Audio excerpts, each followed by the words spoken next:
I mentioned this UFO sighting. I think you'll see this all over the TV news tonight. A woman in Sydney spotted something in the sky and took photographs. Fiona Hartigan, good morning. Good morning, how are you today? I'm okay. What was it? An unidentified flying object. What did it look like? It looks exactly like it does in the photos. There was one big, large black object, and then there was two smaller objects coming out of a quite large orange object. And what time did you see it? It was actually a sunset on Sunday. I like to take photos of the sunset. My partner and I both enjoyed the sunsets. And he said, can you go down and take a photo of on Governor Macquarie Drive of the sunset? So I did that. And just as I'm focusing, just putting the camera into focus of the sunset, this large object's just flown in front of me in my vision, in my screen. And I've thought, wow, what's that? So then as I'm clicking, and I'm using an iPhone, so every shot's instantaneous. I can click 5 times in a row and I've got a shot every click I've taken. Yeah. And at the same time as it's coming closer, I'm onto my 4th shot, and it's coming closer to the light. And then all of a sudden in the 4th photograph, there's these 2 other objects coming out of the big bright orange light.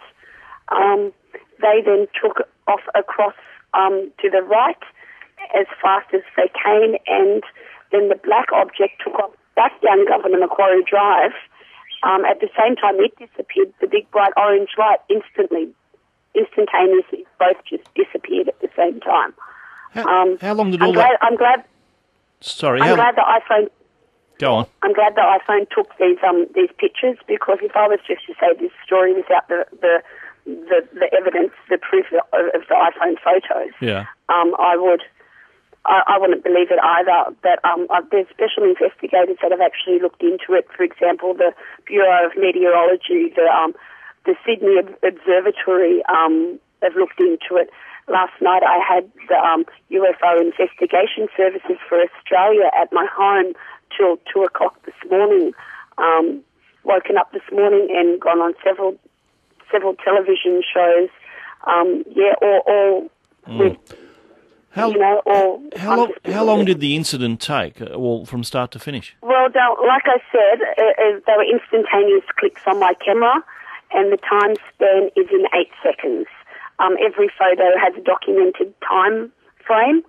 From the first photo through to the 5th photo, it was a matter of 8 seconds. Any theories on what it could be? Because often they look at sort of light, different light, tricks with electricity. Yes. Any theories? No, well, the Bureau of Meteorology said that there was no weather balloons set out that weekend. The RAF base said they were doing no secret projects to send things in the air in that afternoon or in that time frame.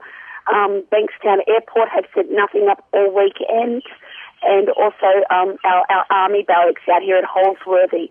I've contacted them, and there was nothing sent from there either. So actually, it's unexplainable. So it's a genuine UFO. I don't know what they were. I beg your pardon? It's a genuine UFO, an unidentified flying object. But do you think, by the look of it, could it have been a spacecraft? Yes, it could have been. It could have been. I'm not saying it wasn't, but I obviously know professional enough or experienced enough to say it was.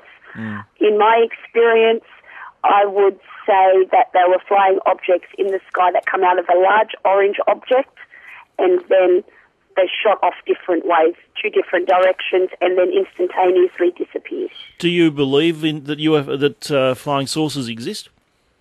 Well, when I was about 8 years old, my mother had woke us up. I'm one of 12 children, the youngest. There was about 5 kids living at home still at that time, and my mum was a single mum. She woke us up about 3 o'clock in the morning and pointed out this object, this little white light thing that was hovering around the bottom of our hill in the little town I lived at in Lyndhurst.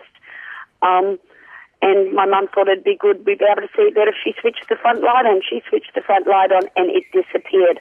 So basically from the age of 8 up until last Sunday, I was a bit sceptical. Yeah, maybe a bit of a believer, but definitely today, I'm a believer. Thank you very much for speaking to us, Fiona Hartigan from Sydney.